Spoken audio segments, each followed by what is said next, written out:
That's something to be proud of.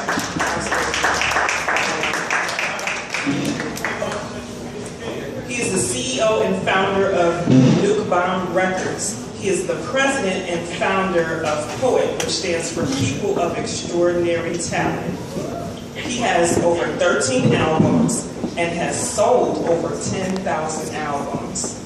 He also has 2 published books.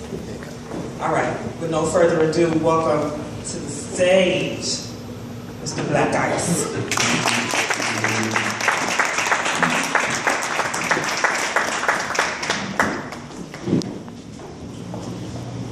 How y'all doing, Chicago? Make a little bit of noise for me tonight.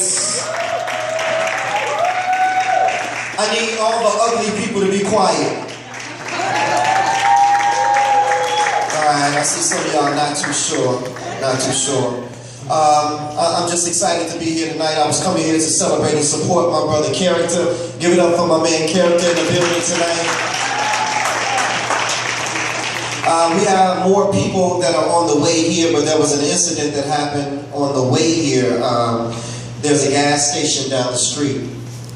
And I stopped there to fill up some gas when I was on my way here. And I went to the booth to pay for some gas. I noticed that a young brother had pulled up. He began pumping his gas also as well. He pulled out a cigarette and started smoking while he was pumping his gas. I went to the booth to pay for my gas. There was an officer leaving while I was coming. He rudely bumped into me. I turned around to address the officer, and the officer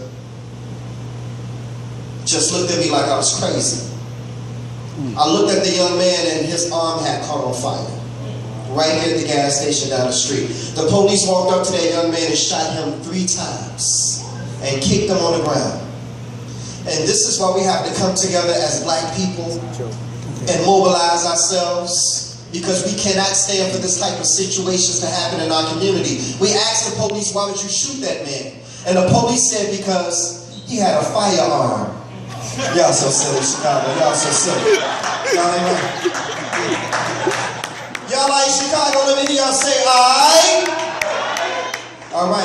Y'all need to wake up in here. This is National Women's Month, so I want to do a piece dedicated to the sisters. Check this out. It's called Mahogany. Goddess of the universe, Mother Earth, you are the first. You were there from the beginning, from the cradle to the tomb, the womb that birthed me to life. Spiritually, my mother, my sister, my rib, my wife, the most underappreciated creature of God, and your praise is long overdue. Because see, before I was even conscious of a God, I knew Mother. Mama, I knew you. Black Queen, I was there when you ruled Egypt from a golden throne. You took the cradle of civilization and you made it your home. Black Queen, I was there when you stood by King Solomon's side as all of Jerusalem kneeled at his feet. He had a whole nation in the palms of his hands, but without Queen Sheba, King Solomon was incomplete. Black Queen, I was there when the angel Gabriel came to you and told you that you're going to have a son. Blessed is Mary, Mother among all mothers. From your womb is where we got our Savior from.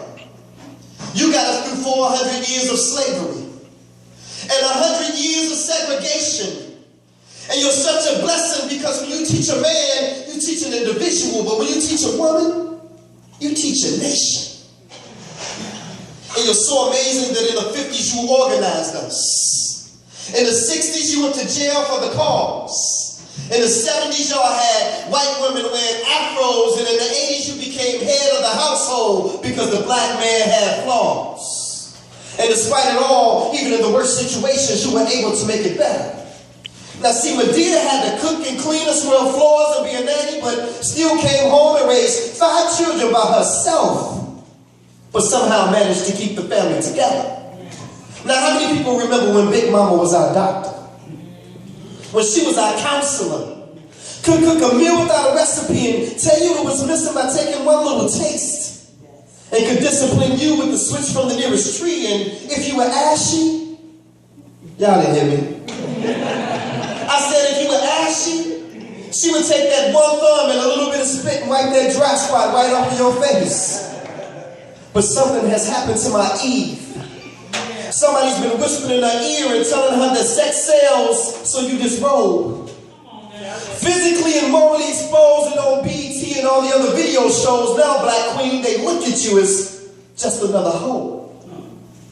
But despite all the rough edges and beneath all the rubble, I'm still convinced by your touch that if they said one woman turned this world upside down, then a woman can turn it right side up. Look at Condoleezza Rice the other night. You agreed with her views. Would you believe it that we had a sister in the White House advising the president on what to do? Look at Venus and Serena. They're so bad that they stampeded over the competition like rhinos. And almost every year they were the last two left. And one sister ended up playing the other sister in the finals. Look at Oprah Winfrey, a self-made billionaire. Harpo had the morning slot on lock. And the other networks were so scared, y'all, that they refused to put a decent program on at 9 o'clock. Black Queens inside of you is the cure for every disease known to man. The answer to every prayer that we've ever prayed. You are truly divine and heaven sent. Inside of you, Black Queen, is a look into the future. Through you will be our next Black president. This is Black Ice giving you the presentation of the Black Queen's biography. I love you for your Afrocentricity, and I love you for your spirituality. For all of you Black Queens, I'm mahogany. That's that piece. Yes. Yes. We love you, Black sisters, because without you, there wouldn't have been a civil rights movement. Without you, there wouldn't have been an Underground Railroad. Without you, we wouldn't have made the progress that we've made over here in this country. So Black men, please stand up and give our sisters a nice round of applause tonight, please. Yes. It's for you, Black Queens.